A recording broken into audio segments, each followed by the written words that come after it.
daremos início aos trabalhos e apresentaremos o painel 5 desta manhã, com o tema Segurança Química em Laboratórios. E para compor este painel, convido ao palco como moderador o Sr. José Aparecido Soares, especialista em análises instrumentais, consultor técnico e organizacional. Muito bem-vindo, José. Já apresentando, ele possui mestrado stricto sensu em Administração e Gestão da Inovação pelo Centro Universitário FEI. Possui MBA executivo em Administração pelo IBMEC Business School. Possui graduação em Engenharia Química pela Escola Superior de Química Oswaldo Cruz. Graduação de Técnico em Eletrônica pela Escola Técnica Estadual Professor Guaraci Silveira. E tem mais de 3 décadas de atuação nos segmentos de Química, Ciências da Vida, Farmacêutico e Diagnósticos. E possui atuação nas áreas de cromatografia, espectrometria de massas, ICP-MS, RMN e diagnósticos por PCR-RT. Implantação e operação de empresas multinacionais na América Latina nas áreas de instrumentos científicos e diagnósticos.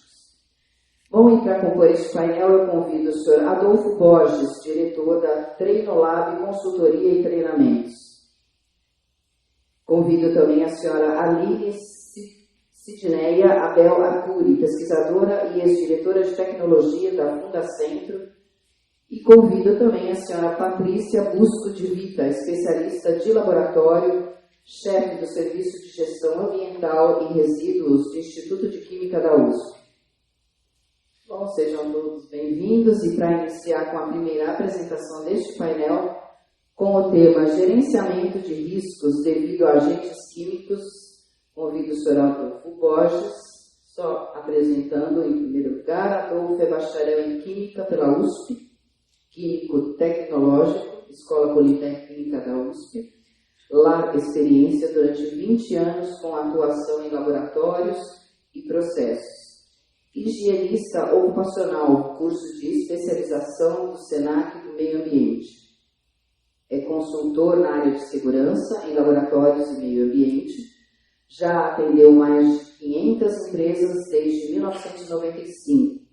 Desenvolveu em 2022 e 2023 o curso online Ensino à Distância de Segurança em Laboratórios e Gerenciamento de Riscos Químicos, para mais de 350 técnicos e pesquisadores da Embrapa. Bom, bem-vindo, Adolfo. Apresentação, boa apresentação para você.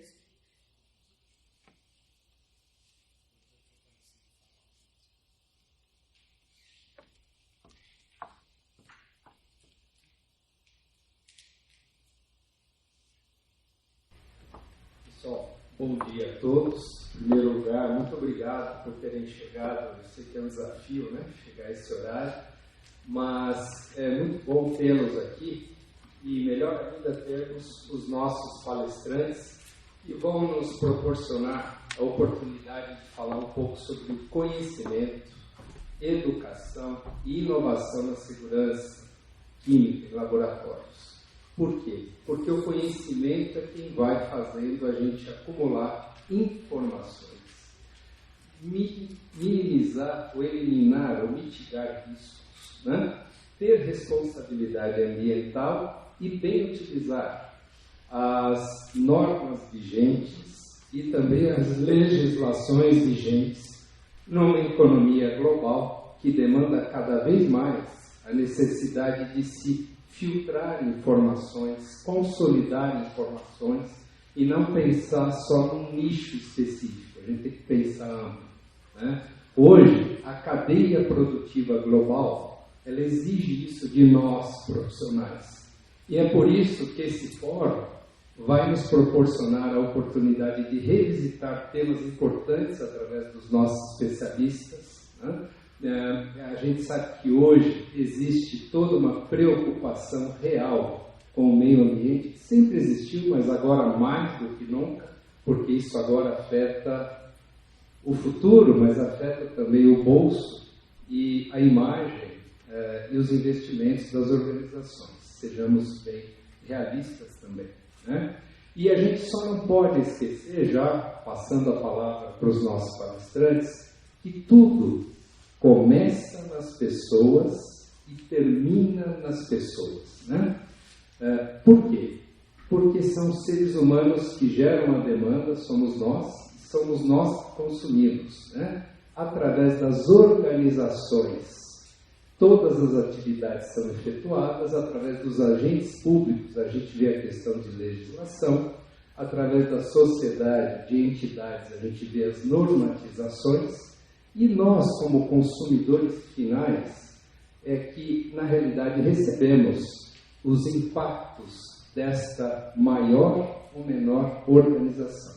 Portanto, hoje, nós temos uma oportunidade única de termos as palestras do Dr. Adolfo, da doutora Arline, da doutora Patrícia, e a gente poder revisitar esses temas e podermos também, na realidade, eu diria, vocês vão entender o que eu vou dizer, recalcular a rota, muitas vezes, ao filtrar, selecionar informações e até, por que não, e sim, com certeza, continuarmos inovando, porque a segurança nos laboratórios, ela requer, sim, constante mutação, constante inovação para a gente ter risco zero para as pessoas, para a gente ter risco praticamente zero ou zero para as organizações, porque hoje a gente tem a questão associada ao valor dessas organizações, então há uma preocupação sim, a gente tem ouvido cada vez mais a agenda ESG se tornar um tema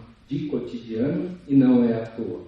Então, acho que hoje nós temos essa 1h30, mais ou menos, de tempo para investir na segurança dos laboratórios sob um ângulo mais amplo, né, e global. Tá? Então, eu passo a palavra para o Adolfo e depois, por favor, as perguntas estarão abertas e serão muito bem-vindas para a gente debater aqui e construirmos juntos uma nova etapa, um novo degrau na segurança dos laboratórios. Adolfo, seja bem-vindo.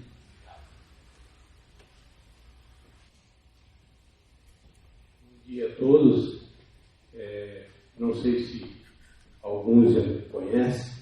Eu estou na área de consultoria e treinamentos há cerca de 30 anos. Hoje eu moro no interior. Mudei para lá, para São Pedro, do lado de Águas de São Pedro, há 20 anos atrás. E a convite do Celso, a gente montou esse painel com esse tema, como o Aparecido estava dizendo, focado na segurança química dos laboratórios. Quando a gente fala em qualidade, não só as normas da qualidade, desde a 9.000, 14.000, respeitando o meio ambiente, a própria 17025, que atualizou-se agora, mais recentemente, em 2017, e também em 2018, um pouco antes da pandemia, talvez alguns dos senhores tenham passado despercebido, saiu uma outra norma ISO, que é a 45001, que fala justamente da gestão de segurança e saúde nos locais de trabalho. Então, não somos nós da Treinoar, ou nós instrutores nessa linha de GHS, que nós destacamos aqui uma fala da Aline, mas e também sobre os resíduos, o gerenciamento de resíduos nos laboratórios, que é extremamente importante. São as normas que estão nos conduzindo, as normas da qualidade, né? E as próprias NRs que passaram por reestruturações de texto, elas estavam muito arcaicas, né?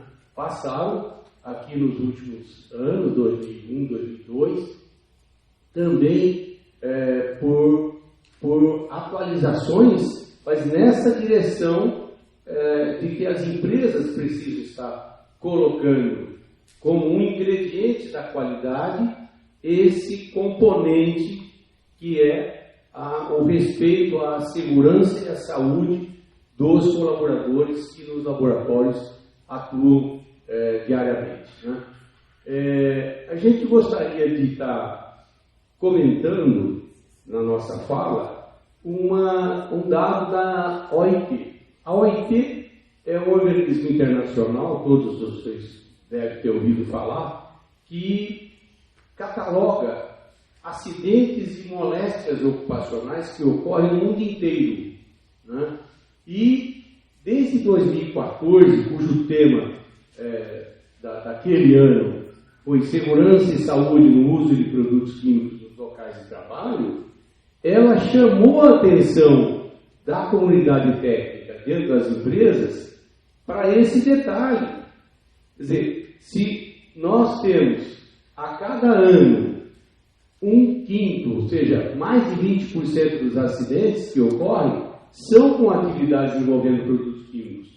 Então, a cada 5 acidentes que ocorrem nos locais de trabalho, 1 envolveu produto químico. Obviamente que não só em laboratórios, áreas produtivas, hoje tudo se envolve produtos químicos. Eu, uns anos atrás, estava atendendo uma fábrica de ferramentas em Itu, e eu, como profissional da química, fiquei abismado da gama de produtos químicos que, para fabricar instrumentos, ferramentas, etc., eram usados. Até hidrogênio se usava nos fornos de tempera. Tintas, vernizes, solventes, ácidos, etc., para fabricar o quê? Instrumentos. Nós temos que lembrar que a cada atividade que envolve produto químico, ali tem que estar o devido cuidado. É necessário que a gente respeite os riscos químicos nos nossos locais de trabalho.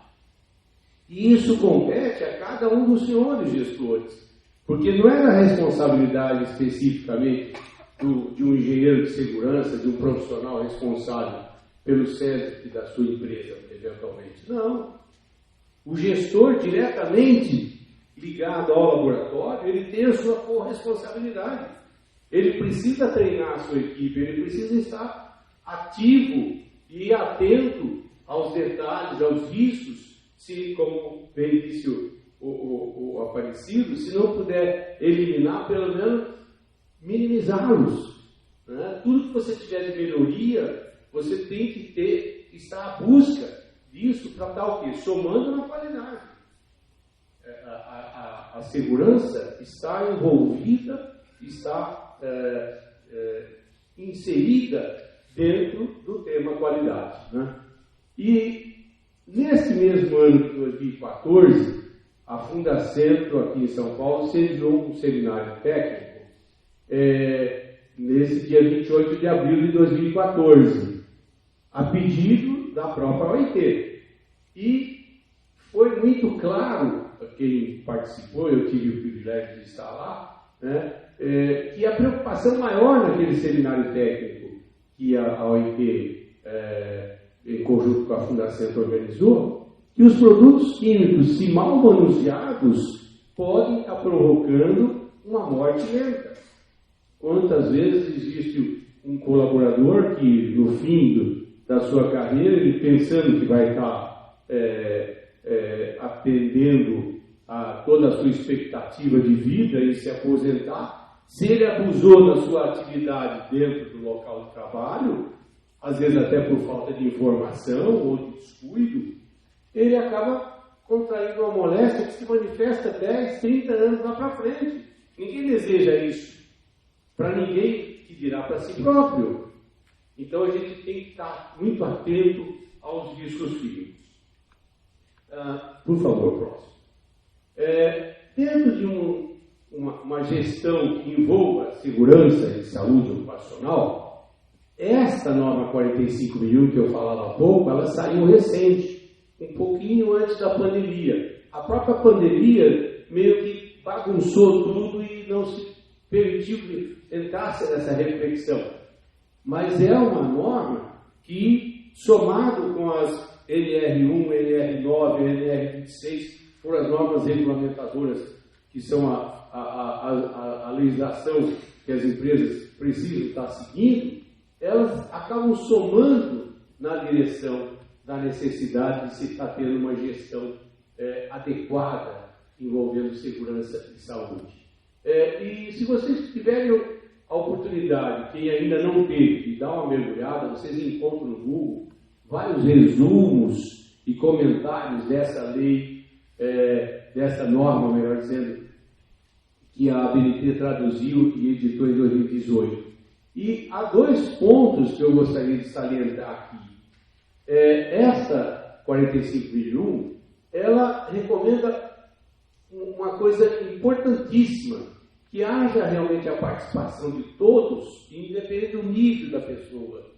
Muitas vezes você tem um analista que ele sente um cheirinho, ele sente alguma exposição, e ninguém melhor do que ele que executa aquela tarefa, às vezes para estar pensando numa sugestão.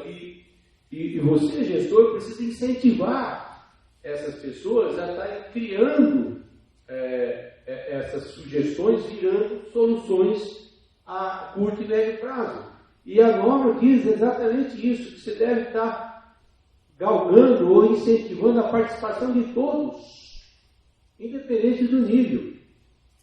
Não basta, no laboratório é muito comum a gente ver expressões do tipo quase quebrou, quase escapou, quase entornou. Não, são coisas que precisa dar atenção.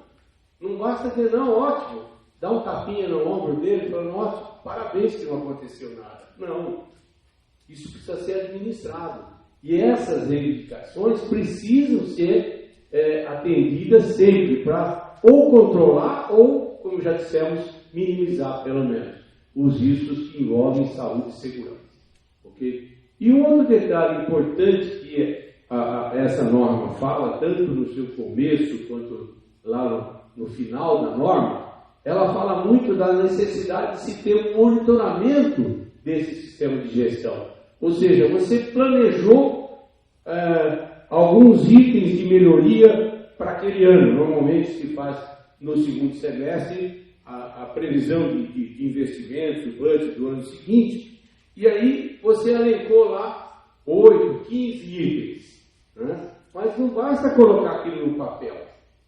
Você tem que estar fazendo um monitoramento para que faça com que aqueles itens ocorram. Porque senão ele vai ficar só no papel. E a melhor maneira, isso está explicitamente na norma, para você acompanhar esse monitoramento, é usar o ciclo PDCA. Você planeja, executa o DDDU, né? Checa, aconteceu em maio? Não, então vamos replanejar para setembro. Né? E realmente gera uma ação de correção. Por que tudo isso? Para você ter uma melhoria contínua. O nosso laboratório, às vezes, não, nós estamos num nível bom, etc. Frequentemente é comum as pessoas se acomodarem, mas sempre vai haver coisas que a gente pode estar melhorando em termos de instalações, em termos de conduta, em termos de checagem, de descarte, de armazenagem. Coisas, às vezes, de custo baixo e que você modificando, implantando, instalando, adequando aquilo, você vai estar tornando aquele ensaio, aquela atividade mais segura e, consequentemente, preservando a saúde dos seus colaboradores. Ok? E como eu já falei há pouco, as próprias NRs. A NR1, que é a norma que dá a estrutura básica da gestão, ela, fundamentalmente, a partir de janeiro de 2022, ela mudou o seu texto. Né? E ela passou a ter realmente uma recomendação para se ter uma gestão segura, né, que envolva saúde e segurança. Basicamente, identificando os perigos e fazendo uma avaliação dos riscos. Cada atividade do laboratório precisa ter a chamada atividade de risco. Ou seja, você tem que estar avaliando para cada... Você vai preparar uma solução. Então, não é só lá no POP, no procedimento operacional padrão ou instrução de trabalho, depende de como você prefere chamar a sua empresa. Mas há necessidade de se ter uma avaliação preliminar de risco para cada atividade. É essa avaliação que você precisa fazer. E essa avaliação é que vai levar a como controlar cada atividade que você tem.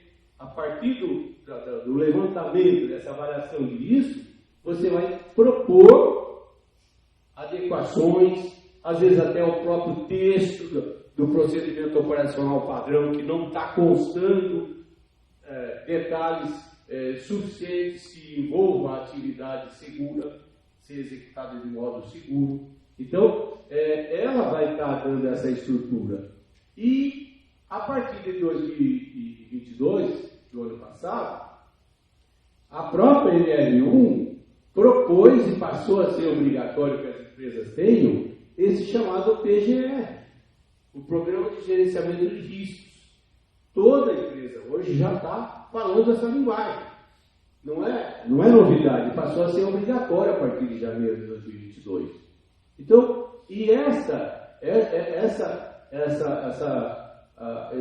a introdução do PGR, somado com o novo texto da norma, da norma regulamentadora NR9, ela aboliu o chamado PPRA que se usava até uns anos atrás, porque o PGR é muito mais amplo.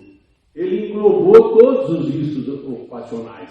Ou seja, a NR9 está justamente propondo que você tenha a avaliação de toda a exposição, quer a produtos químicos, quer a agentes físicos, como temperatura, como riscos ergonômicos que a gente tem com relativa frequência no laboratório, e também os riscos biológicos.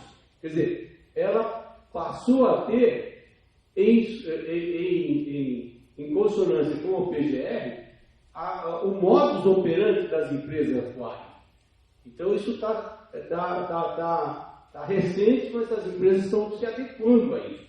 Né? O próximo, por favor. Agora, o que a gente precisa estar atento dentro do laboratório? Como é que os produtos químicos entram no nosso organismo? Isso é um problema seríssimo. As pessoas, às vezes, ficam no dia a dia com essas atividades e se habituam com aquele cheirinho. Aí mora o perigo. A exposição crônica é um negócio que vai sendo cumulativo no organismo. Né? E a via respiratória, de todas as maneiras de se introduzir, é a mais importante.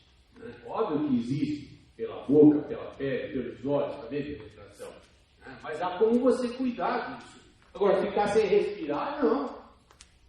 Agora, imagine a área disponível do pulmão de um adulto, que equivale a 70 metros quadrados, que seria a área interna dos milhões de alvéolos que a gente tem dentro do nosso pulmão.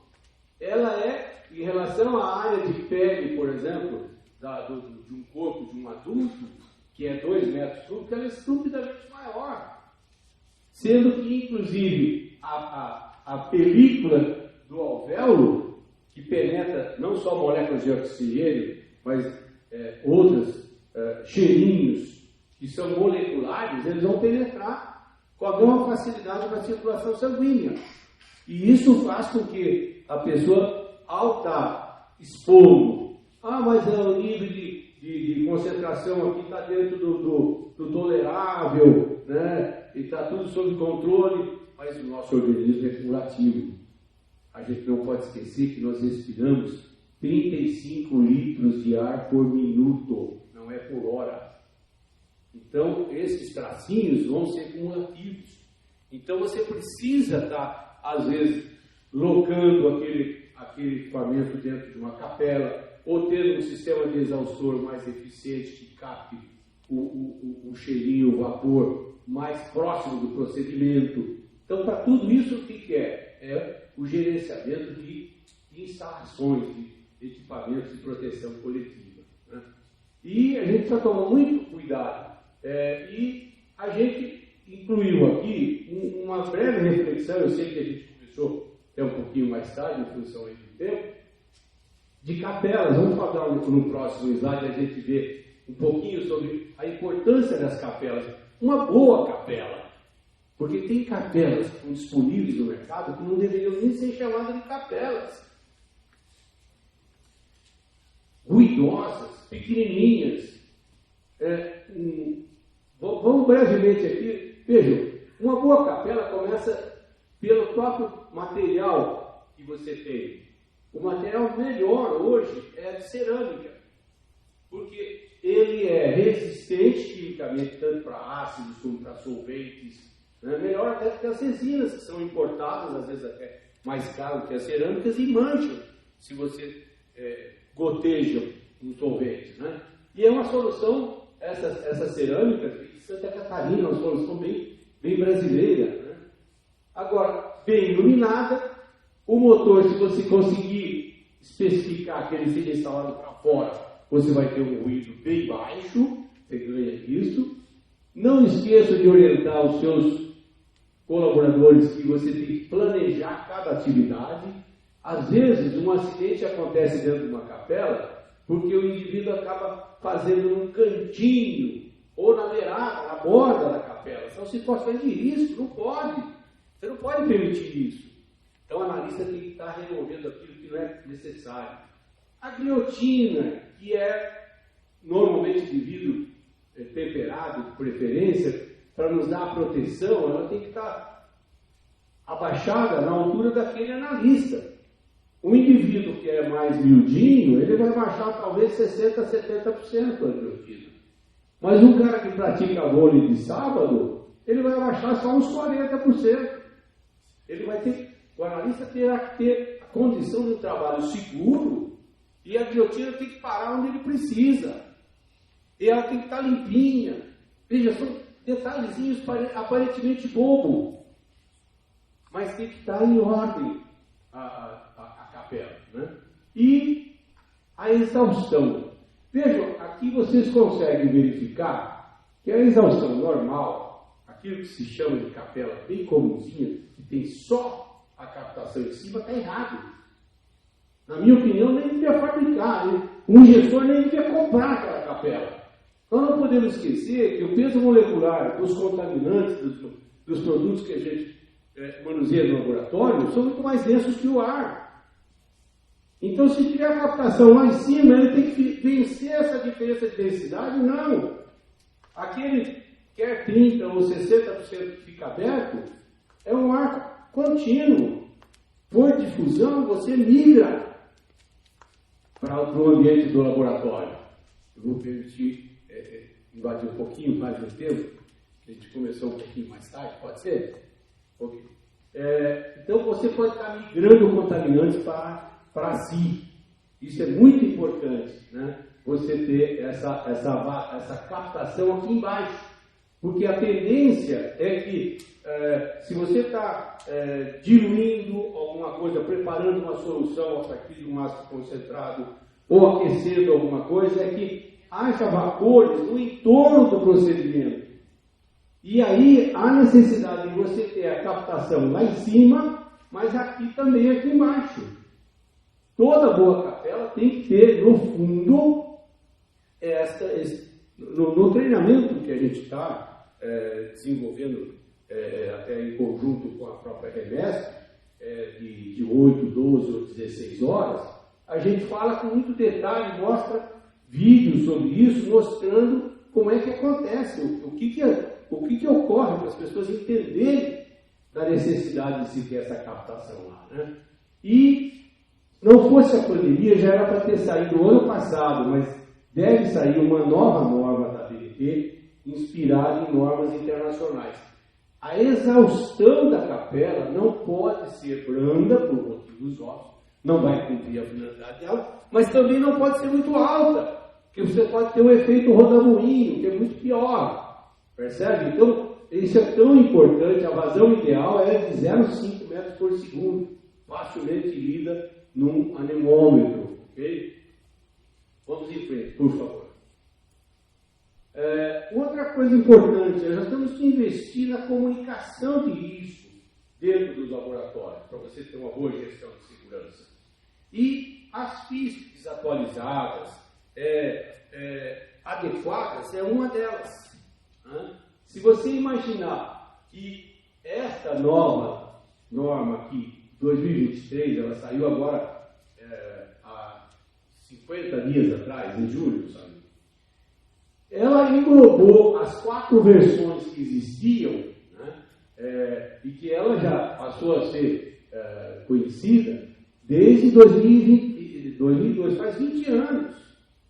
Agora, como é que eu mantenho essas FISPs atualizadas?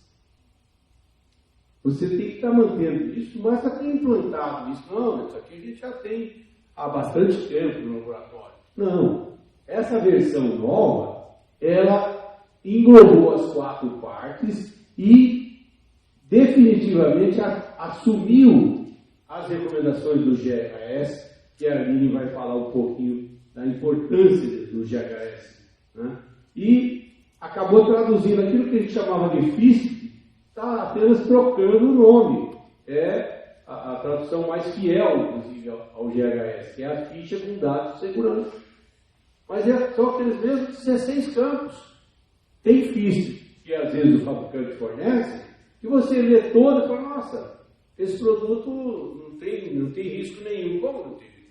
Sabe, às vezes você precisa ter mais de uma fonte. O banco de dados, quer seja eletrônico, quer seja em pastas, mas você precisa estar com ele disponibilizado na nossa língua, ok? O próximo, por favor. Um outro risco que a gente tem no laboratório é com frascos grandes. É comum, às vezes, você ter uma demanda alta e você ter uma solução que você prepara lá 20 litros, às vezes até mais, né, em função da necessidade. E aí você está manuseando aquilo, quer ser na bancada de uma capela ou de uma bancada normal, e você não pode esquecer que no momento em que você tem um frasco, hoje é muito comum você ter fase móvel em HPLC, que são a maior parte das vezes solventes, você ter soluções de concentração respeitáveis, né? E você acaba mantendo isso em vidro. Às vezes se prepara uma solução, por exemplo, em um balão de 2 mil ml, 2 litros. Né? Não podemos esquecer que nesse pontinho aqui, você teria, no primeiro contato, você tem um impacto do peso de todo o líquido incidindo naquele ponto. Há solventes, como cloroforme, por exemplo, ácidos como o sulfúrico, eles são muito mais densos. Até os próprios frascos de metanol, acetonitrilo, que hoje, por questão de economia e de escala, você acaba recebendo em galões, todos esses recipientes maiores oferecem risco. Basta que você tenha sempre nessas bancadas aquela clássica manta de neoprene. Ela vai funcionar como uma borracha amortecedora. Isso é tão óbvio, né? Mas tem que estar tomando esse cuidado. E, obviamente, um carrinho para poder evitar o risco ergonômico. Por favor. Uma outra coisa que eu quis salientar para vocês é o seguinte: é muito comum a gente ter nos laboratórios uma luva trivial. Faça um levantamento demograficamente e a minha equipe escolheu a borracha nitrílica de procedimento. Beleza. Ela pode ser a trivial, a principal, mas não pode ser a única, pessoal. Não pode ser a única. Por quê? Porque se você consultar uma tabela de resistência química, vocês têm várias disponíveis aí no Google, no site da própria Dani, que é o clássico fornecedor de EPIs, você vai perceber, por exemplo, se você comparar alguns produtos que são comuns a gente ter nos laboratórios, que a acetona, por exemplo, a própria borracha nitrílica sofre ataque. Então, quando você vai manusear acetona, você tem que ter, de preferência, uma luva de borracha látex. Já se você tiver, por exemplo, não só o éter de petróleo, mas um hexano, que é muito comum, qualquer parafínico de cadeia saturada, hexano é extremamente comum no laboratório, já a borracha látex sofre ataque do éter de petróleo do hexano. Okay? Já a nitílica, que sofria ataque da acetona, já não sofre aqui pelo éter de petróleo. Então, estão percebendo, não pode se ter uma única luva para tudo. As pessoas, às vezes, furou a luva, furou, porque você usou a luva inadequada. Agora, o problema não é só esse, o problema é que se ela não é quimicamente resistente, ela vai permear a mão e permear a luva e atingir a mão do analista. Ele não está protegido, ele pensa que está protegido, mas não está. Ele está recebendo como se estivesse manuseando praticamente aquele reagente sem luva alguma. Então, isso é um outro detalhe importante. Deem uma checada nos vossos procedimentos à luz de uma tabela dessa. Okay? Por favor, próximo. O outro item que a gente selecionou aqui é a armazenagem de produtos químicos. Veja, na bancada se deve ter o menor volume possível. Por quê? Porque aqui você tem pessoas circulando. Eu fico bastante preocupado quando às vezes se mantém um estoque de, em vez de 1 ou 2 frascos daquele item, ter lá assim 20 frascos de um solvente, de um ácido. Numa situação de emergência, aquele estoque vai ter um efeito dominó e vai dar um estrago muito maior. Para isso tem que ter um almoxarifado. Um depósito de reagente que vocês queiram chamar, mas o estoque principal tem que estar lá. Outro detalhe, nunca deixe líquidos como ácidos em prateleiras altas. Deixe os sais, outras spare parts, coisas que vocês têm lá no almoxarifado, mas use para os líquidos prateleiras da segunda, quando muito terceira. Isso é um detalhe muito, muito importante. Vejam aqui, como está lá na quarta prateleira, frascos de vidro, de reagentes, solventes, inflamáveis, ácidos. Então, sempre prateleiras mais baixas. Aqui, nesse almoxarifado, não sei se vocês observam, a própria prateleira é uma proteção, ela tem aqui uma proteção. Né? Mas se você não tem isso, a sua prateleira é de madeira ou de metal, se for de metal tem que estar errada, né? Você pode se valer das bandejas de polietileno extrusadas, que são mais resistentes. Esse é um detalhe importante. Às vezes o pessoal compra uma bandeja grande ou compra uma bandeja injetada. Né? Na especificação, se você especifica mal, você vai receber um material mal. A injetada é mais resistente para produtos químicos. Perdão, a extrusada é mais resistente. Ok? De preferência, o que for inflamáveis, se possível, em armários próprios. E se você tiver a possibilidade de transferir eles para containers com bocal corta-chão, principalmente o descarte dos inflamáveis. Né? Que é muito importante manter dentro do laboratório. Às vezes é comum você ver lá uma fase móvel e ficar vulnerável à explosão, um resto de solvente, ok? E não esquecer a incompatibilidade. Onde eu vou encontrar essas informações? Nas próprias físicas. Você tem um campo lá que é reatividade do produto. Naquele campo você vai ver com que produtos ou classes de produtos aquele item é facilmente reagível. Né? E aí você vai estar separando, deixando o mais distante possível. Essa contemplação das incompatibilidades, tanto no almoxarifado quanto nas bancadas de trabalho, que a gente, como já disse, deve ter 1 ou 2 itens. O próximo, por favor. O outro item que eu quero salientar aqui com vocês é o seguinte: quais são os riscos de incêndio no laboratório? A gente tem que estar atento a isso para que nunca aconteça incêndio no nosso laboratório. Hoje, isso aqui era um laboratório isso foi publicado em jornal, na ocasião, há uns 5 anos atrás, na UEL, em Londrina, na Universidade Estadual de Londrina. Esse laboratório foi para os ares, praticamente. Né? Mas a gente tem que estar atento de como evitar incêndios no laboratório, porque o custo é muito grande. Não é o custo só de instalações, de patrimônio, de equipamentos, mas é o custo, às vezes, de referência, de padrão, tudo que se perde. Né? São custos até imensuráveis. Agora, nós temos que estar atentos como evitá-los. Primeira coisa é evitar ao máximo de estar manuseando inflamáveis próximos de alguma fonte de ignição, não é só chama. Segundo, é como você está armazenando. Está armazenando em prateleiras abertas? Dentro do laboratório, principalmente aquele estoque mínimo que você tem que manter, tem que ter aqueles armários, de preferência baixinhos, de 2 prateleiras, encaixados na própria bancada de trabalho.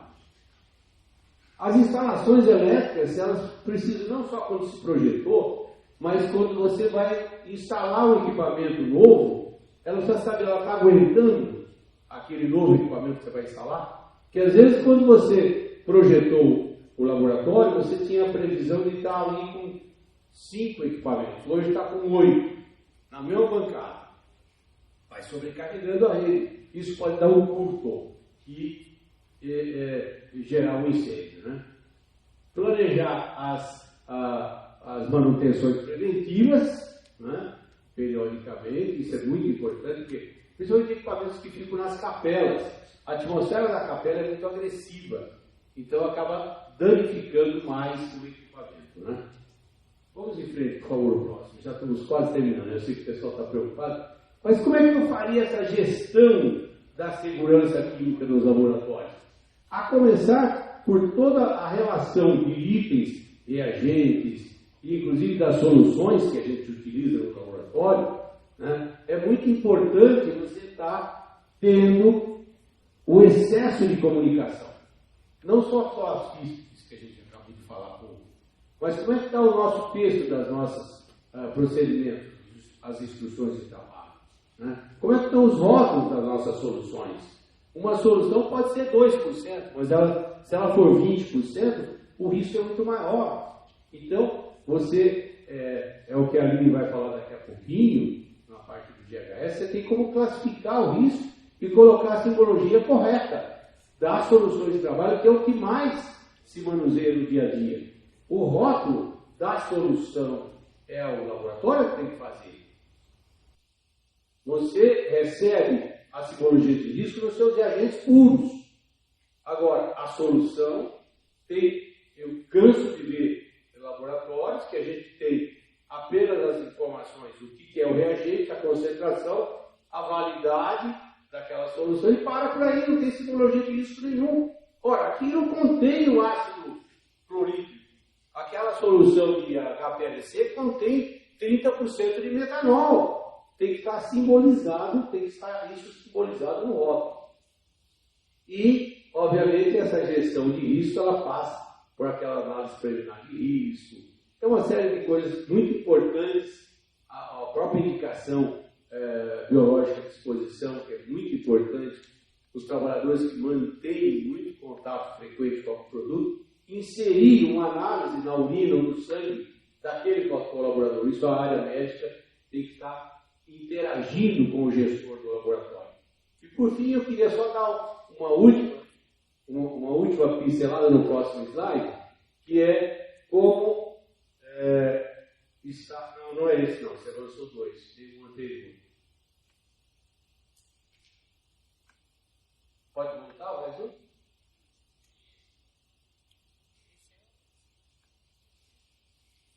Ah, não, então tá bom, então já terminou. Ok, acho que acabei ficando preocupado com o tempo, eu acabei de diminuir. Eu sou parceiro, a Ternolab é parceiro da Revesp, e a gente tem desenvolvido umas 3 ou 4 vezes por ano curso aberto a inscrições. Quem quiser mergulhar nesse tema, o curso da Revesp tem 12 horas de carga horária. No site da Revesp vocês veem isso. Ok? Desculpe se eu invadi muito o tempo aí. Perdão. Muito obrigada pela apresentação. Vamos já acelerar um pouquinho, eu convido para a segunda apresentação com o tema A Importância do GHS, a senhora Aline Sidney Abel Arcuri, pesquisadora e ex-diretora de tecnologia da Fundacentro. Só apresentando rapidamente, a Aline é bacharel e licenciada em Química pela Faculdade de Filosofia, Ciências e Letras da Universidade de São Paulo, em 1969. Doutora em Ciências, área de concentração, Físico-Química, Instituto de Química da USP, em 1976, e é pesquisadora na Fundacentro, diretora técnica da Fundacentro entre 2003 e 2006. Atuação há mais de 40 anos na área de prevenção da exposição ocupacional a produtos químicos e é coordenadora do projeto Impactos da Nanotecnologias na Saúde dos Trabalhadores e no Meio Ambiente da Fundacentro. Boa apresentação, Aline. Obrigada. Claro que eu tenho que começar me desculpando pelo atraso. Não vou nem justificar, mas é injustificável, né? Agradeço o convite. Eu realmente acho que esse tema de GHS foi falado. Eu sempre trabalhei na Fundacentro na área de prevenção de acidentes e doenças relacionadas ao trabalho, principalmente relacionadas com os agentes químicos, mas já que a minha formação básica é na química. Próximo. E aí a gente vai ter que começar justamente recordando o conceito de segurança química, né, que é o nome dessa mesa. É justamente entendida como um conjunto de estratégias para o controle e a prevenção dos efeitos adversos do ser humano no meio ambiente, decorrente de todo o ciclo de vida dos produtos químicos. E no laboratório, principalmente, a preocupação no manuseio e descarte dos produtos químicos que a gente no laboratório usa constantemente, né?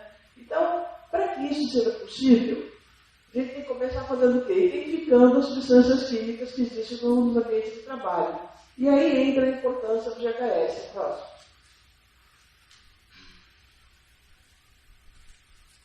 De onde tem esse nome, GHS?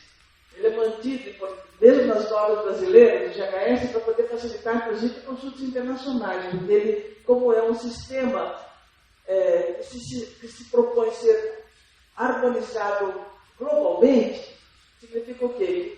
Mesmo que a gente compre um produto que venha de outro país, esse país adota o GHS, as informações que vão ter no rótulo e nas fichas de segurança desse produto devem ser coerentes com o que nós adotamos no Brasil. Por isso a importância do GHS também. É um sistema globalmente harmonizado para a classificação e rotulagem de produtos químicos. Próximo. Ele proporciona um sistema de comunicação de perigo internacionalmente abrangente, né, que é bastante interessante. Ele proporciona uma estrutura reconhecida para os países que dispõem do sistema. Ele reduz a necessidade de ensaios de avaliação de produtos. Então, significa o que isso? Se a gente vai usar no laboratório, vai começar a usar, por exemplo, o precolietileno. Você não precisa fazer todos os testes que o GHS propõe para você classificar o produto. Você vai numa site internacional de referência e se no país que já usou o GHS, você pode aproveitar a classificação que já foi feita. Então essa é uma coisa bastante interessante do GHS. Próximo. Portanto, é fundamental o GHS para proporcionar informações que subsidiem justamente o programa de segurança química e prevenção nos ambientes de trabalho onde se manipulam substâncias químicas. Então, ele é um ponto bastante interessante. Todas as empresas adotam a classificação e rotulagem de acordo com o GHS, você já tem um ponto de partida para depois fazer tudo aquilo que o Adolfo tinha falado da necessidade da gestão dos riscos no laboratório. Próximo, relacionado com as substâncias químicas, né? No Brasil, o uso de GHS é obrigatório. É obrigatório pela norma regulamentadora número 26 do Ministério do Trabalho. O Ministério do Trabalho é que faz as normas regulamentadoras relacionadas com a saúde e segurança dos trabalhadores. E essa norma justamente fala que, para você classificar os perigos das substâncias químicas nos ambientes de trabalho, você tem que usar o GHS. Próximo. Para você fazer a rotulagem, você tem que usar o GHS. Para fazer a ficha de informação de segurança, também tem que usar o GHS. Então, o GHS hoje é uma necessidade, inclusive, dentro de uma norma brasileira.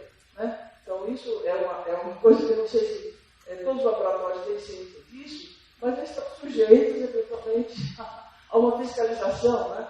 E aí, se a norma for obedecida, estão também sujeitos a alguma advertência, alguma multa, alguma coisa assim. Próximo. Mas o que é o GHS? O GHS ele tem duas etapas importantes. Primeiro, é relacionado à classificação do produto químico, e depois relacionado, depois que você classifica, essa classificação tem que ser comunicada aos usuários dos produtos químicos. Então, é desse jeito que acontece. Dá para você comunicar que o produto é perigoso, ou é cancerígeno, ou é inflamável, se você antes não fez essa classificação. Né? Antigamente, os países que tinham algum tipo de classificação, a classificação era diferente de um país do outro.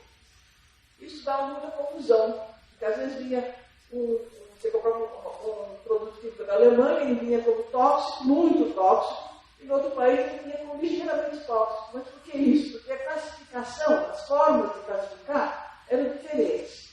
Depois que se adotou o GHS, essas normas passaram a ser harmonizadas, o que facilita bastante, né, os programas de gestão de risco. Bom, como é que é a classificação?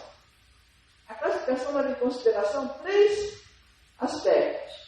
Os aspectos de possíveis problemas que eles chamam de físicos, relacionados às substâncias químicas, como, por exemplo, incêndio, explosão, alta reatividade, alguma coisa desse tipo.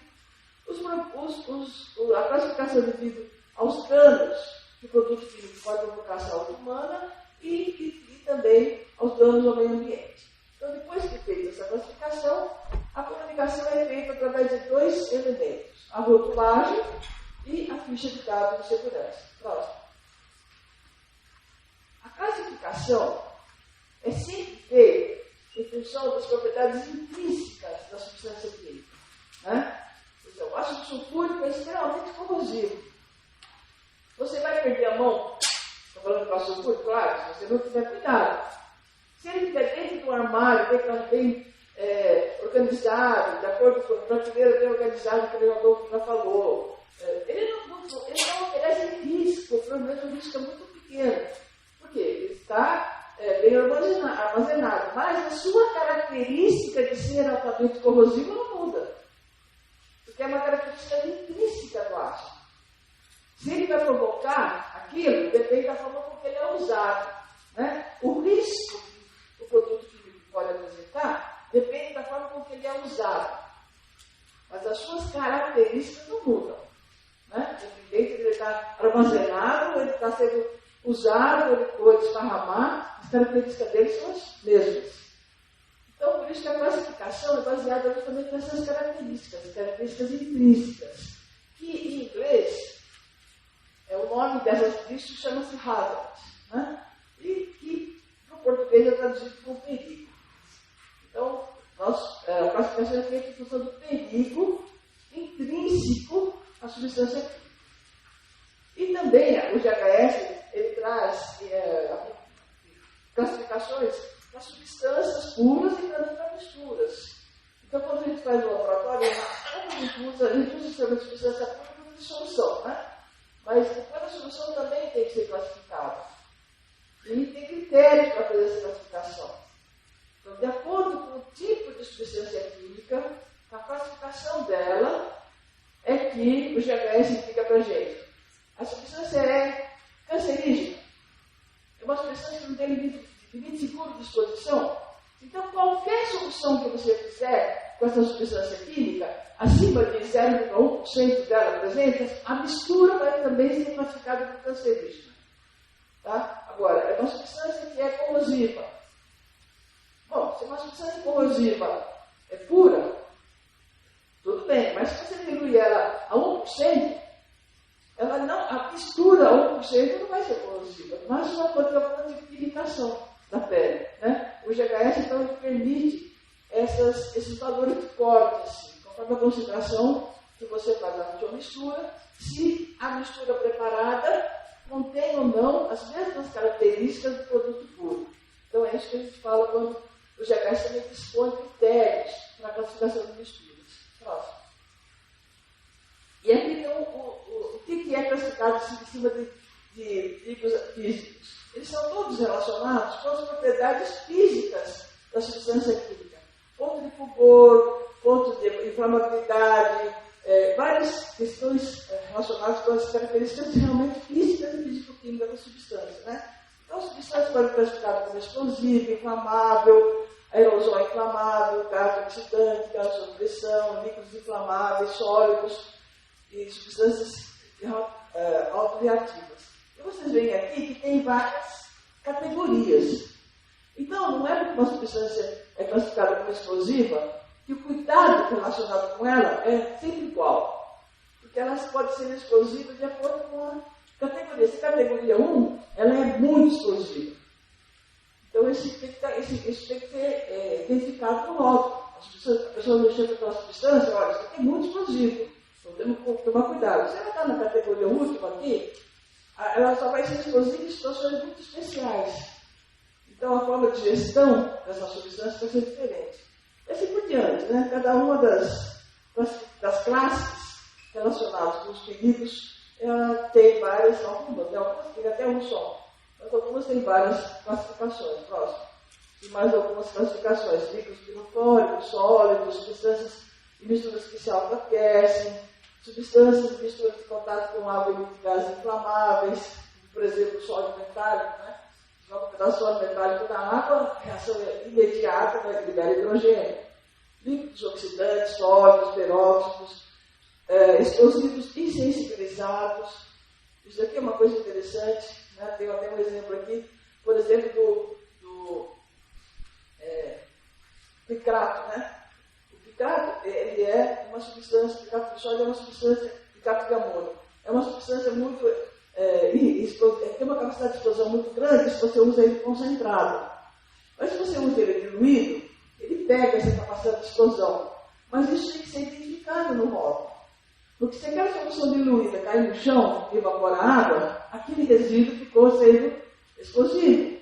Então essa informação tem que ser indicada no rótulo. Próximo. Isso aqui são as classificações relacionadas aos perigos da saúde. Ó. Toxicidade aguda tem 5 classificações. Corrosão, irritação à pele. Por que corrosão e irritação? Quando é é porque é corrosivo para a pele. À medida que a gente vai diluindo essa substância, ou dilui, ou então é uma outra substância, ela vai ser mais irritante por ser corrosiva. Então, essa é uma mesma classificação. A mesma coisa irritante dos olhos, sensibilidade respiratória, a pele, mutagênico, teratogênico, cancerígeno. Toxicidade por órgão específico de uma expressão única, expressão repetida, aspiração. Então, essas são, por enquanto,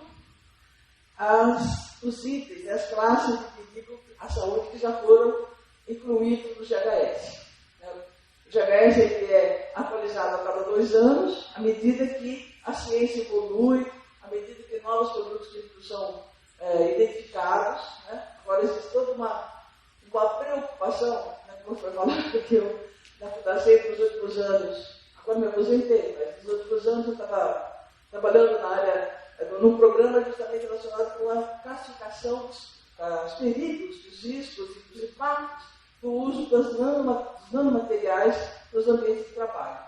E tem um monte de coisa, eles mudam característica da mesma substância quando você trabalha com ela na escala nanomérica. Então também tem hoje já uma preocupação, incluindo o GHS, a necessidade de identificar, inclusive, a granulometria, para você depois fazer essa classificação de classe que o produto químico pode provocar, do dano que a saúde que o produto químico pode provocar. Próximo. Em relação ao meio ambiente, veja quanta coisa que não tem que fazer, né? Por enquanto só tem a classificação aguda em ambientes aquáticos, a classificação crônica em ambiente aquático e perigos da camada de ozônio. Por enquanto só tem isso. Por exemplo, não tem as substâncias químicas que podem provocar tecido diplomal. Então não está no GHS. Né? Isso aqui eu acho que vai ser incluído à medida que o GHS vai ser acrescentado a cada 2 anos, como eu falei, né? Ele é renovado e é uma nova publicação feita. Próximo. uma coisa que eu gosto de chamar a atenção, é o seguinte, se você, por exemplo, uma substância provoca danos à camada de ozônio, de aquecimento global, mas ele, por enquanto, ele não é classificado desse jeito. Então, você vai dizer que as pessoas não é perigosa? Não. A única coisa que você pode dizer é que ela não é classificada pelo GHS por enquanto. Tá? Não que ela não é perigosa, porque não tem. Ela passou todas as normas do GHS e depois não foi encontrado nenhum dano à saúde, ao meio ambiente que ela pode provocar. Ela pode estar. Ainda não se descobriu, ainda não se identificou os danos que ela pode provocar. Portanto, não é apropriado classificar as substâncias como não perigosas. O principal é colocar assim, produto não classificado como perigoso, por enquanto. Tá? Próximo. Bom, então, feita essa classificação, como é que a substância se comporta, qual é a classe de risco de perigo que ela pode provocar, a gente tem que comunicar esse perigo através de duas itens, que eu falei, a rotulagem e a fiscalidade de segurança. Próximo. Na rotulagem, o que a gente coloca? Identifica o produto, coloca o pictograma de perigo, a palavra de advertência, a frase de perigo, de precaução. Eu vou falar isso bem rapidinho, né? Porque nós estamos com o tempo bastante avançado. Próximo. O pictograma, atualmente, é um desses daqui. Tá? Esse pictograma é um pictograma novo, no sentido que o GHS introduziu esse pictograma. Ele substitui o que antigamente se colocava aquela cruz de Santo André, né? Indicando que o perigo tem um certo perigo, mas não é um perigo agudo, é um perigo crônico, então anteriormente usava aquela cruz, agora se usa ou esse símbolo ou o símbolo de exclamação. Então, para cada tipo de dano que o produto químico pode provocar, no rótulo tem que ter esse tipo de símbolo. Próximo, pictograma. Próximo. Palavra de advertência, se a substância é muito perigosa, ela vem com a palavra perigo, ou se ela é perigosa de acordo com o que vai ser usado, vem a palavra atenção. Próximo. E as frases de perigo. As frases de perigo são chamadas frases H. Por que H? Porque vem de hazard, né, do inglês. Então, essas frases têm primeiro a letra H, tem um segundo número que corresponde a isso. Ó. Se for o número 2, o perigo físico, 3, perigo à saúde, 4, perigo do meio ambiente, e o terceiro número é o número sequencial.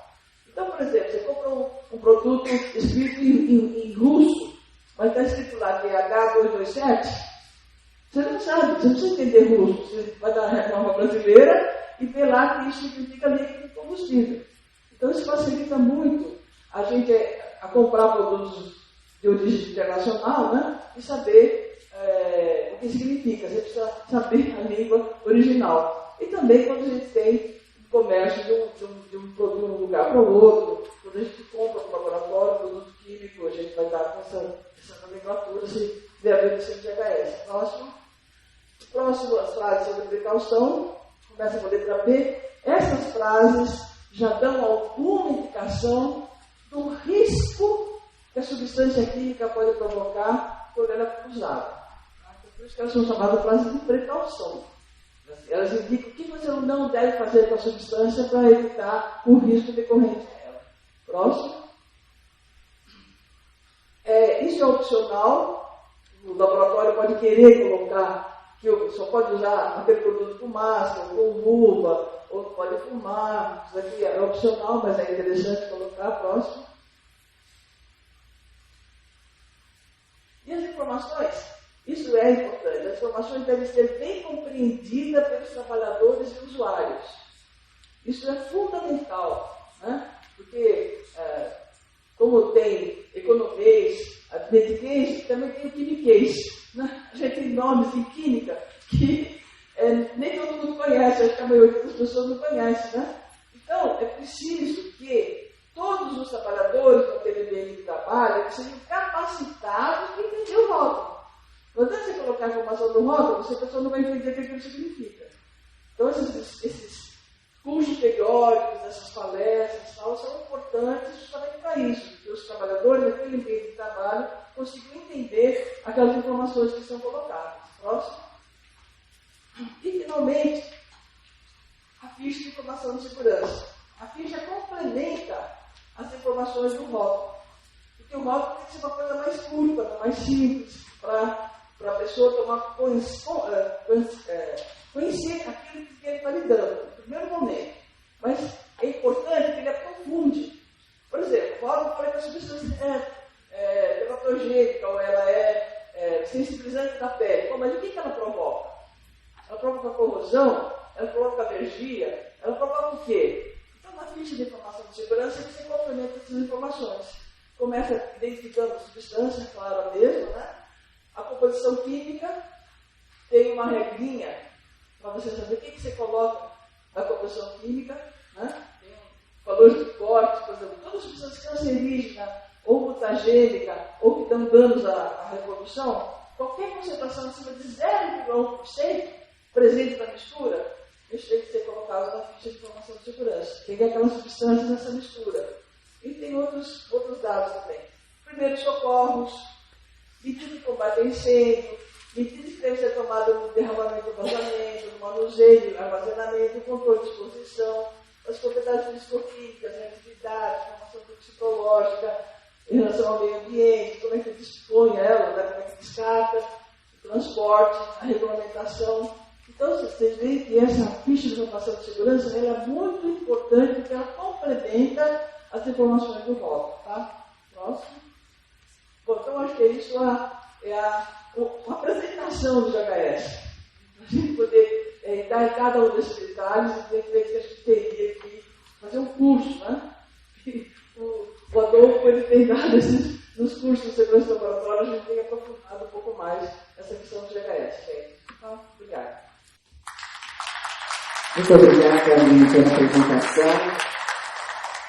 E para a terceira e última apresentação deste painel com o tema Gestão de Resíduos Químicos nos Laboratórios, convido a senhora Patrícia Busco de Vita, especialista de laboratório, chefe do Serviço de Gestão Ambiental e Resíduos do Instituto de Química da USP. Estou apresentando-a. Patrícia é graduada em Química com atribuições tecnológicas e em licenciatura em Química pelo Instituto de Química da Universidade de São Paulo. É doutora em Ciências, área de Concentração Química Orgânica, e também pelo Instituto de Química da Universidade de São Paulo desde 2002. Trabalha na gestão de resíduos químicos gerados em laboratórios. Em 2005, passou a chefiar o setor técnico de tratamento de resíduos químicos do Instituto de Química da Universidade de São Paulo e desde 2013 é chefe do Serviço de Gestão Ambiental e Resíduos da mesma instituição. Ministra cursos nas áreas de segurança química e resíduos químicos. Então, bem-vinda, boa apresentação, Patrícia. Obrigada, Patrícia, pela apresentação. Bom dia a todos. Agradeço também a organização do convite e pedir desculpas para vocês pela minha voz, eu tenho irritação da garganta. Em função disso, estou chupando uma pastilha, eu sei que isso não é muito bonito, mas se eu não tiver, eu não consigo falar, tá bom? Peço um pouquinho da compreensão de vocês. A gente vai falar, então, de gestão de resíduos no laboratório. Sendo que quando a gente fala em gestão de resíduos dentro do laboratório, onde a gente manipula produtos químicos, a gente tem que lembrar que a gente está conectado a questões de legislação aplicável. A legislação é bastante extensa, ela muda muito, não vou me deter nela por aqui. Na apresentação que vocês vão ter acesso, vocês têm uma pincelada das mais importantes. Tá? Da mesma maneira, a gestão de resíduo químico está diretamente ligada a questões de sustentabilidade. Se eu não cuido do meu resíduo, eu tenho impactos negativos no meio ambiente. E se eu gero muitos resíduos, também significa que eu estou usando mal recursos naturais que a gente tem. Então, tudo tem que estar relacionado à sustentabilidade. Então, eu foco, então, na gestão de resíduos em si. E quando a gente fala em gestão de resíduos, pode passar o próximo, por favor. Como é sequencial, conforme eu for falando, vai colocando aí, tudo bem. Tá? O que eu quero dizer aí, né, com a gestão de resíduos químicos? Eu tenho um conjunto de atividades que eu vou desenvolver dentro do meu laboratório. Muitas delas são técnicas, estão relacionadas a quem está lá na bancada. E outras são administrativas, você vai ter um pessoal para fazer contratação para a gente. E isso tudo vai envolver o inventário dos resíduos gerados, a adoção de medidas de minimização, a segregação dos meus resíduos. Esses resíduos vão ter que ser acondicionados, identificados, armazenados, transportados dentro lá do meu estabelecimento e do meu estabelecimento para fora e destinados de uma maneira ambientalmente adequada. Tudo isso tem que ser feito com registros, com controles, porque se eu tiver algum tipo de problema, uma auditoria ou algum impacto causado pelo meu resíduo, se eu tiver tudo registrado e controlado, se eu mostrar que eu fiz aquilo que estava ao meu alcance, que deveria ser feito, mas esse impacto ocorreu por causa de uma desgraça natural. Um outro problema que não dizia a meu respeito, pelo menos consigo falar, olha, eu não sou culpado pelo que aconteceu, eu não vou perder a minha responsabilidade, porque a gente é eternamente responsável pelo resíduo que gera, mas pelo menos eu consigo comprovar que eu fiz aquilo que eu deveria ter feito. Essas etapas, elas são interligadas, esse processo dinâmico. Então, se a legislação muda, quem gera tem que saber o que mudou para ver se tem que fazer alguma adequação no laboratório.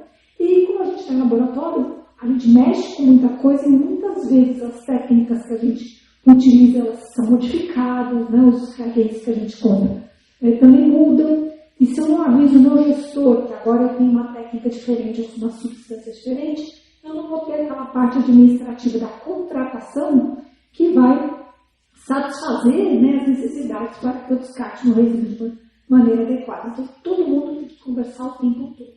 Tá? Bom, vou falar um pouquinho sobre inventário e é a mesma coisa, tá? Esse tipo de figura pode ir mudando, por favor. O que é fazer o meu inventário?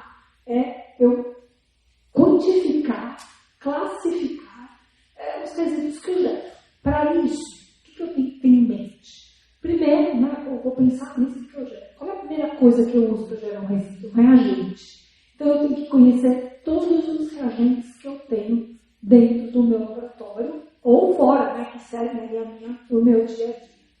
Um outro ponto importante é o meu local de armazenamento. Né? Como foi bem lembrado, né? Se eu não faço um armazenamento correto, às vezes o meu local de armazenamento de reagentes é um local de armazenamento de resíduos. Então eu tenho que estar sempre de olho nisso, levantar como é que estão as coisas lá dentro, para ver se por acaso eu não tenho um resíduo guardado que eu tenho que descartar e não me dei conta.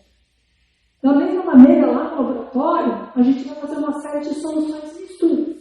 Que eu preciso pensar nelas, porque sempre vai sobrar alguma coisa aqui, e essa sobra vai ser um resíduo que eu vou ter que tratar. Essas soluções e misturas, elas vão ser utilizadas numa série de processos de diversas etapas. E eu preciso saber, em cada etapa aqui, então se eu estou aquecendo alguma coisa que está gerando uma nova substância, isso aqui está de novo uma substância que eu estou misturando, cada uma dessas etapas vai ter os seus resíduos. E eu preciso pensar nas reações que acontecem, nas diluições que acontecem, para definir qual é o meu resíduo dentro do meu inventário. Eu vou trabalhar com equipamentos que muitas vezes a gente acha que são caixas pretas bonitas, né, e manda embora, sem se dar conta de que no interior deles tem partes que são essencialmente produtos químicos que eu também tenho que pensar na hora do meu levantamento, porque eu tenho que fazer, sei lá, substituição aqui num filtro, ou eu faço uma lavagem ocasional do equipamento, isso vai gerar um resíduo que tem que estar, então, no meu inventário. E, claro, eu já tenho resíduos acumulados. Se eu tenho resíduos acumulados, eu também tenho que pensar nisso para fazer minha gestão, para fazer uma limpeza da minha casa uma primeira vez e nunca mais voltar a essa situação. É muito comum a gente saber que gera, que tem que tratar, às vezes a gente não tem a condição de tratar e vai deixando no canto. Isso significa um resíduo muito maior, um risco de acidente muito grande, que a gente tem que evitar ao máximo. Tá bom? Bom, eu faço meu inventário, tenho que olhar para os meus dados e pensar na questão de minimizar. Né? A gente sempre vai buscar a menor geração possível de resíduo, seja porque é custo, porque é segurança e pela facilidade do nosso trabalho. Quanto menos resíduo gerar, tudo flui melhor. O que é a minimização? Vai ser qualquer ação que eu vou adotar lá no meu laboratório, que vai reduzir ou a minha quantidade final, que eu vou mandar para um tratamento, ou eu vou deixar o resíduo com uma periculosidade menor. De tal modo que o meu tratamento vai ser, a disposição final vai ser sempre a menor quantidade possível. Eu posso reduzir na fonte, eu elimino a geração do resíduo e eu elimino isso como? Eu deixo de usar uma técnica, eu deixo de usar um reagente, eu deixo de usar um solvente, ou eu vou reaproveitar o resíduo. Se ele volta para o meu processo, no fim, no ponto geral, eu vou ter menos resíduos para mandar embora. Então, minimização sempre é a palavra-chave do nosso gerenciamento de resíduos. Nossa próxima etapa, ela envolve a segregação do resíduo. Eu vou gerar a menor quantidade possível e eles não podem ir todos para uma mesma embalagem, vão ter que ser separados. E a minha segregação vai ser feita em alguns critérios. O primeiro critério é separar tudo que é resíduo perigoso do que é não perigoso.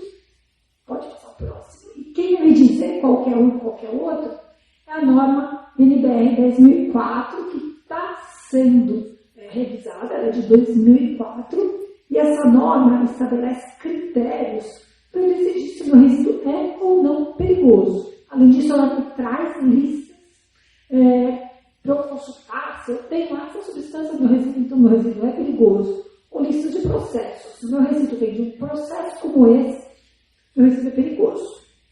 Isso no laboratório nem sempre funciona muito bem, porque a gente tem processos muito específicos, ou vai encontrar substâncias que não estão nas listas. E a gente já vai ver então como é que a gente faz esse tipo de decisão. Separando o perigoso do não perigoso, eu tenho também essa questão, separando os dois pela 2004, e eu também tenho que conhecer, pensando no não perigoso, as resoluções que dizem respeito ao efluente do meu laboratório, preciso saber para onde ele vai e quais são os critérios da qualidade do efluente naquele local que vai receber. Pode ser uma estação de tratamento de efluente doméstico, por exemplo, e aí meu efluente tem uma determinada carga. Ele não pode ter uma série de parâmetros, senão ele vai causar um problema nessa estação de tratamento de efluente. Ou eu tenho uma estação de tratamento de efluente industrial apta para aquilo, eu não preciso me preocupar com isso. Então, eu sempre preciso conhecer. Separando, então, o que é perigoso não perigoso para o estado físico. Depois do estado físico, eu tenho que saber o que posso ou não posso fazer. Se ele é um resíduo de fato comum que pode ir para descarte como um resíduo comum, ou se ele foi classificado como não perigoso pela 10.004, mas ele está aqui dentro da resolução CONAMA, como, por exemplo, algo que eu não posso colocar na minha rede de esgoto, e aí eu vou ter que tratar da mesma maneira. Tá? Os meus perigosos, eu vou separar também por estado físico, depois por incompatibilidade química e, por último, pela destinação final ambientalmente adequada. Muito cuidado aqui. No laboratório, normalmente a gente tem recipientes para receber determinados tipos de resíduo. Aí a preocupação das pessoas é aqui, aonde eu coloco o resíduo que vai para a incineração, onde eu coloco o resíduo que vai para a estação de tratamento de efluente. Só que se eu pular isso aqui, eu vou ter acidente aqui, porque eu vou misturar materiais incompatíveis. Então, lembrar sempre, eles vão para o mesmo caminho, como os dois vão ser incinerados, mas eles podem estar na mesma embalagem, a gente tem que se perguntar isso sempre. Próximo, por favor. Bom, como eu comentei, então, no laboratório, a gente não consegue enquadrar de cara nosso resíduo pela 10.004, mas a gente tem outras fontes para decidir se o nosso resíduo é perigoso ou não. Então, eu tenho lá no laboratório uma série de soluções de emissões e misturas. Eu vou ter como primeira fonte, para consultar se o meu resíduo é perigoso ou não, admitindo que ele vem de um produto que já foi classificado como perigoso pela FDS do produto, pelo rótulo do produto, como a gente acabou de comentar. E também a gente tem uma série de sites específicos, pensando que nem sempre uma FDS é bem feita. Pode ir passando também.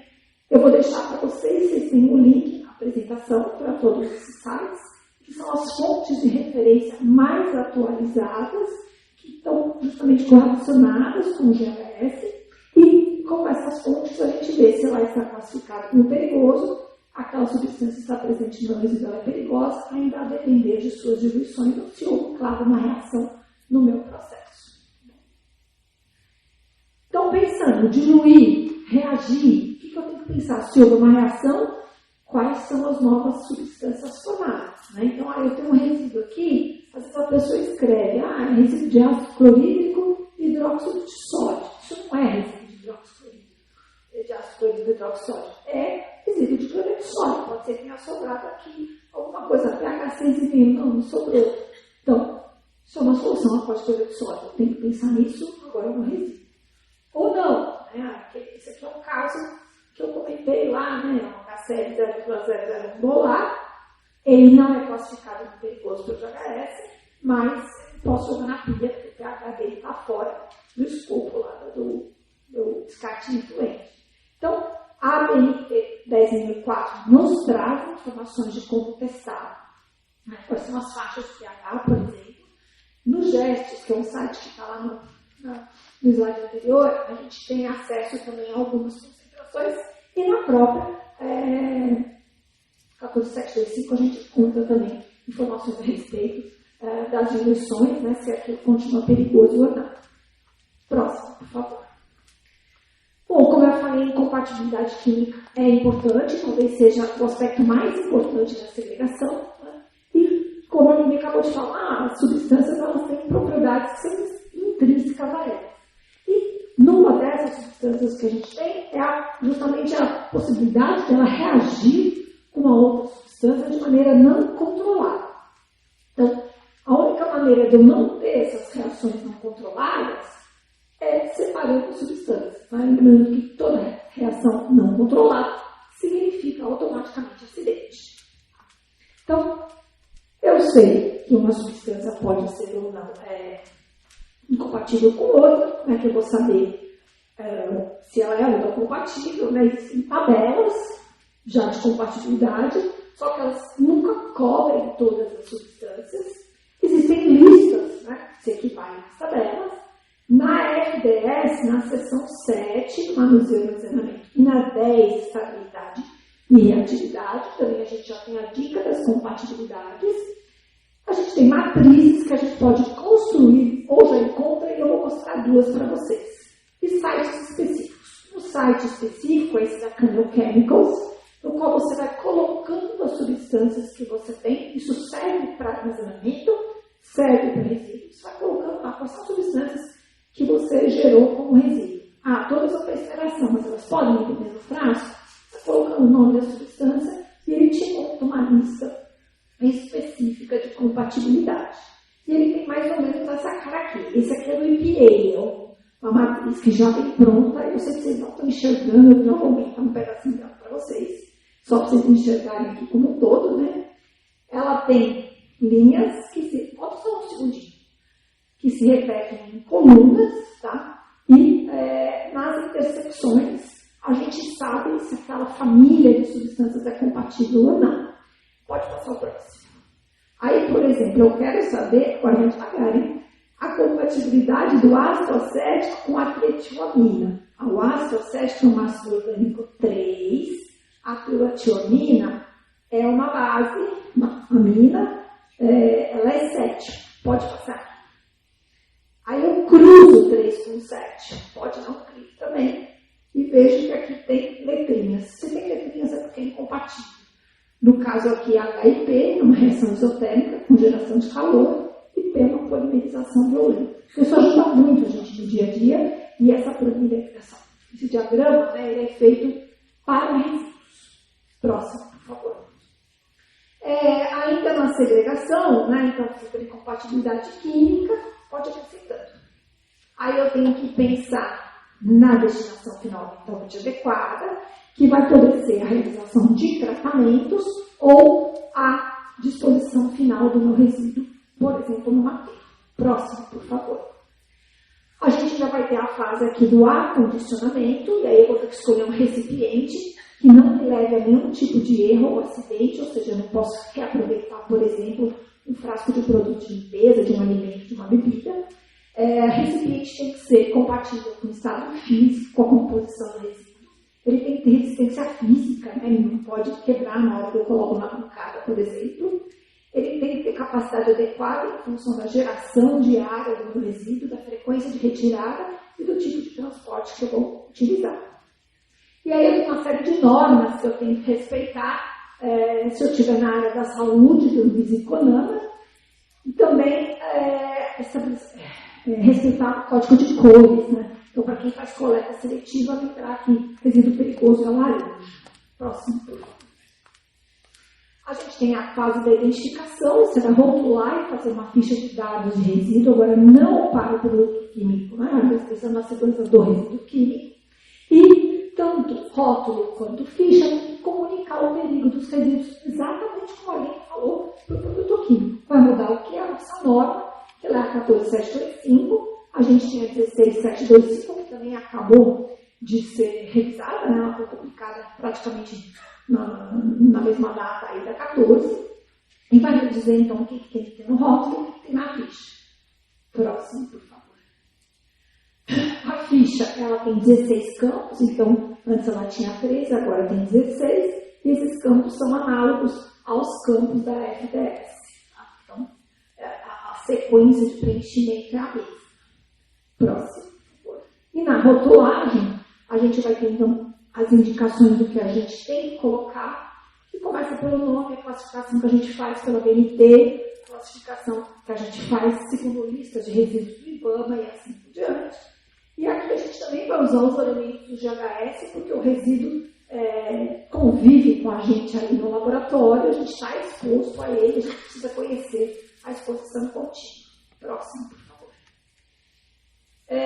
Tem um dado específico, se o resíduo é não perigoso, ele vai ter um rótulo, e ele vai ter um rótulo dizendo que ele não é classificado como perigoso, para que a gente tenha a certeza de que aquilo foi classificado, né? Não simplesmente se esqueceu de colocar o rótulo. Próximo, por favor. A gente tem ainda uma fase de armazenamento, que tem que estar no local apropriado, como já foi falado para os reagentes, tudo igual, com cuidado maior, né, de visitas, porque agora a gente tem resíduo. Às vezes pode ter alguma reação, a embalagem começa a inchar ou a encolher. Próximo, por favor. E a gente tem ali as fases de tratamento, de transporte dentro do laboratório, né, para fora do entreposto, e depois do entreposto para a empresa que vai tratar o nosso resíduo, e aí a gente tem que obedecer toda a legislação de transporte de produtos perigosos. Próximo, por favor. O que a gente vai fazer com o nosso resíduo? Ou ele vai ser tratado, ou ele vai ser destinado para exposto num aterro, e o meu tratamento vai visar o quê? Ou diminuir o volume, ou tirar a periculosidade, ou permitir o reaproveitamento, ou diminuir a permeabilidade, não transforma o líquido num sólido, para que ele não se esparrame pelo meio ambiente. Próximo. Eu posso fazer um tratamento no meu laboratório, contratar um terceiro. Dentro de um laboratório, que a gente faz com facilidade, que são medidas de minimização, recuperação de solventes, precipitação de metais, a inativação de oxidantes e redutores e também alguns tratamentos de ácidos, tá? Pode passar o próximo.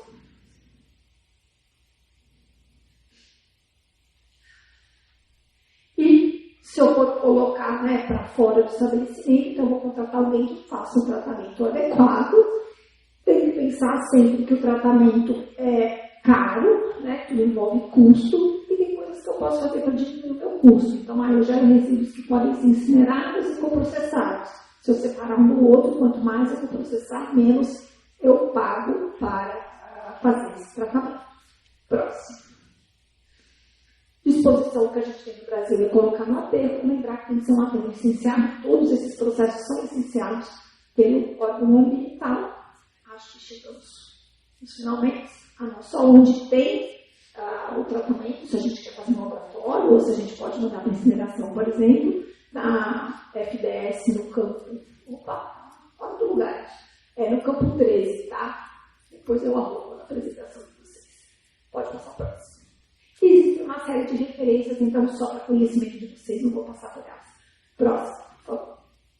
Lembrando que tudo tem que estar registrado e controlado, tem que ter toda a documentação perfeita. pertinente, quem gerou, quando gerou, qual a característica que gerou, que tratamentos eu usei, se eu contratei o transporte, quem transportou, para onde levou, quem destruiu o meu certificado de destruição, tinha produto controlado junto, avisei a Polícia Federal e por aí afora.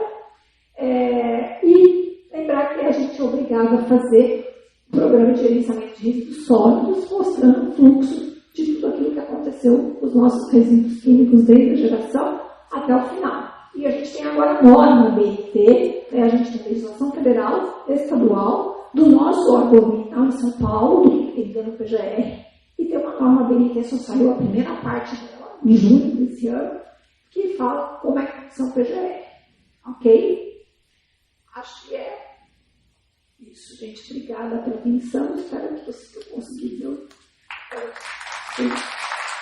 obrigada, Patrícia, pela apresentação. Passo a palavra para o moderador, Sr. José, para abrir o debate. E só algumas perguntas, que eu já estou com o tempo bem estourado. Sim. Primeiro, obrigado aos nossos palestrantes pela apresentação clara, e objetiva. Eu quero só acrescentar 2 pontos antes de a gente passar para as perguntas, mas também deixar em aberto para que a gente continue conversando com vocês no café. Eu acho que às vezes até algumas perguntas no café são muito legais porque elas são mais descontraídas. Primeiro ponto em relação ao nosso painel de segurança química em laboratórios é para a gente refletir um pouco sobre qual o papel da metrologia nessa transversalidade, né, em relação a esses 3 tópicos apresentados. E acho que é nítido para todos nós a relevância, a importância da metrologia para se gerar as informações, para se tomar as decisões e para se evitar os riscos, né? E o segundo é que a gente muitas vezes fica no dia a dia restrito ao nosso trabalho no laboratório, mas a gente não pode esquecer que os insumos e produtos não estão no laboratório, eles têm toda uma logística, todo um transporte para chegar ao laboratório. E a gente viu aqui com a professora Patrícia a questão dos resíduos gerados, né? E eles também não terminam no laboratório, né? Depois eles têm que sofrer uma destinação, que já foi dita aqui como fazer. Agora, eu quero remeter a todos nós, por 1 minuto, para uma outra ponta, que é o relatório anual das empresas. Eu sou de um tempo em que a gente via o balanço anual das companhias e das organizações. A gente tinha lá números, resultados e comentários contábeis e financeiros. Hoje, quando você acessa, e até um convite que eu faço a todos vocês, e eu incluo nele, a gente visitar os relatórios anuais dessas organizações. E o que a gente vai encontrar lá? A gente vai encontrar vários desses parâmetros listados em relação às análises que foram feitas, aquilo que está sendo feito para economizar o uso de água, energia, né? As ações em relação aos colaboradores, né? Então, tudo aquilo que um laboratório faz, na verdade, hoje é descrito nos relatórios anuais das companhias. Se vocês pegarem lá Natura, CEMIG, Braskem, Vale do Rio Doce, né? E por aí vai, né? Lojas Renner, é muito interessante o relatório anual das lojas Renner, que traz tudo isso, com 100 e poucas páginas. Vale a pena vocês olharem sob o ponto de vista do laboratório, do papel do laboratório, da metrologia, né? E dos impactos que estas informações geradas trazem para a divulgação dos resultados das organizações. Tá? Então, só uma reflexão para a gente ir de um extremo ao outro e sempre lembrando que tudo começa com as pessoas e termina com as pessoas, que hoje se diz comumente os stakeholders, né? Ou partes interessadas, mas eu gosto sempre de falar que é o povão, a comunidade, né? Aí fora. Ou seja, hoje tudo aquilo que a gente faz está totalmente interligado. E uma empresa, um laboratório, uma determinada atividade não é isolada, porque a professora Aline falou aqui, né, justamente da harmonização, dessa necessidade de se ter o GHS. Por quê? Porque a gente tem vários laboratórios terceirizados, Os produtos saem de um país e não vão direto para o outro. Passam muitas vezes por outros países também. Só para a gente não estender muito. Então é importante a gente contextualizar de que o que nós tratamos aqui hoje é muito mais amplo e transcende só o espaço e a ótica do laboratório. Tá? E agora vamos abrir para uma ou duas perguntas e depois, com muita abertura, nós estaremos ali no café. Vocês podem, né, sugar, mas tem que perguntar, não pode ser por osmose, dos nossos apresentadores aqui, tá? Por favor, perguntas. Levanta a mão.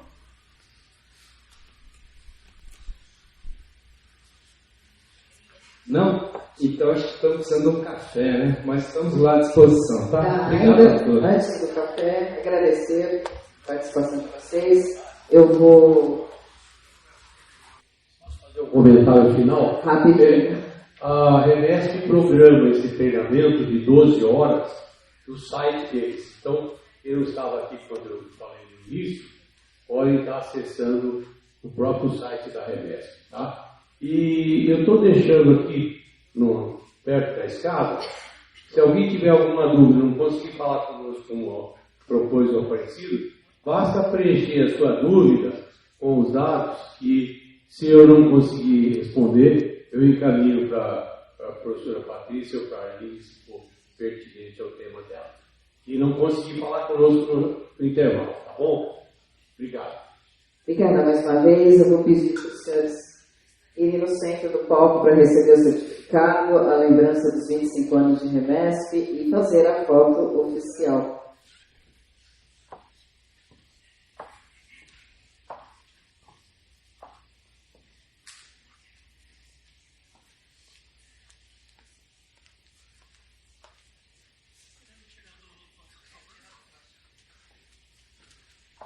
Só fazer a foto oficial e já libero vocês para o café.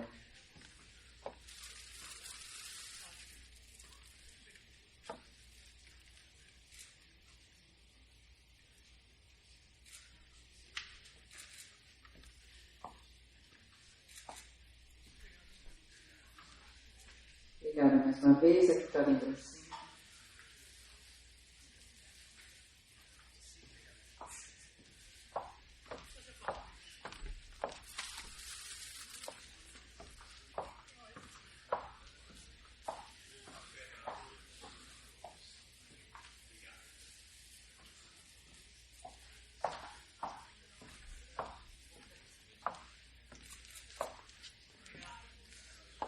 Isso aí, muito obrigada mais uma vez. Vamos fazer então um pequeno intervalo para o café, coffee break, e retornaremos em 20 minutos. Até já.